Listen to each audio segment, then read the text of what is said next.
उत्तर प्रदेश की इन 4 सीटों पर जल्द होने वाला है उपचुनाव। आजम खान की साख का सवाल होगा ये उपचुनाव। रामपुर, मिर्जापुर के अलावा इन सीटों पर बजा चुनावी बिगुल। सपा और बीजेपी में होगा आमने सामने का मुकाबला। कहीं सपा तो कहीं बीजेपी की साख पर होगा दांव। देखिए क्या कहते हैं चुनाव के सियासी समीकरण। कौन कौन सी हैं वो सीटें जिन पर होने वाला है उपचुनाव, और देखिए किस पार्टी का था इन सीटों पर पहले कब्जा। उत्तर प्रदेश में एक बार फिर चुनावी भोपू बजने वाला है। प्रदेश में 4 सीटों पर उपचुनाव का जल्द ही ऐलान हो सकता है। ऐसे में अब जिन सीटों पर उपचुनाव होने वाला है वहां सियासी दलों की धमाचौकड़ी तेज होती दिखाई दे रही है।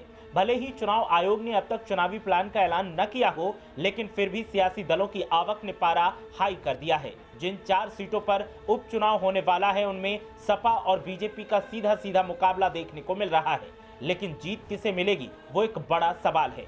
ऐसे में हम आपको बताएंगे कि किन किन सीटों पर उपचुनाव होने वाला है और सियासी समीकरण किसकी बढ़त की तरफ इशारा कर रहे हैं। बात करेंगे विस्तार से आगे, लेकिन पहले आप बताएं कि क्या होने वाले उपचुनाव में सपा का डंका बजेगा या फिर बीजेपी जीत की मजबूत दावेदार होगी।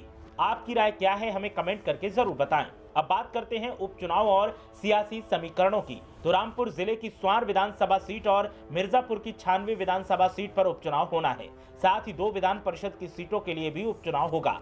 ऐसे में एक बार फिर प्रदेश में सियासी घमासान देखने को मिल सकता है। 2 सीटों में से एक पर बीजेपी गठबंधन और एक पर सपा गठबंधन का कब्जा था। दरअसल 96 विधानसभा सीट से विधायक राहुल प्रकाश कोल लंबे समय से कैंसर की बीमारी से जूझ रहे थे। उनका मुंबई के एक अस्पताल में इलाज चल रहा था, जहां बीती 2 फरवरी को उनका निधन हो गया। कोल बीजेपी गठबंधन के अपना दल एस से विधायक थे।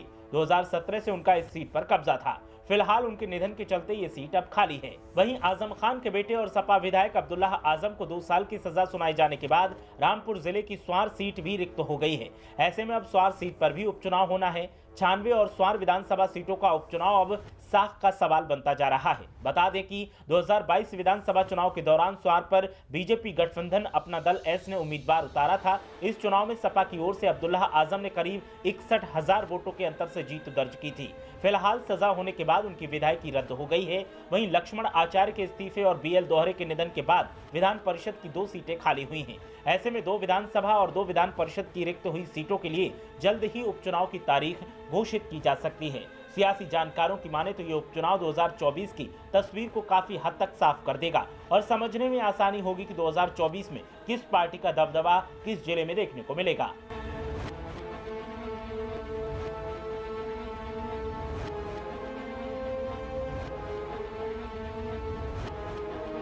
ब्यूरो रिपोर्ट, मीडिया हलचल।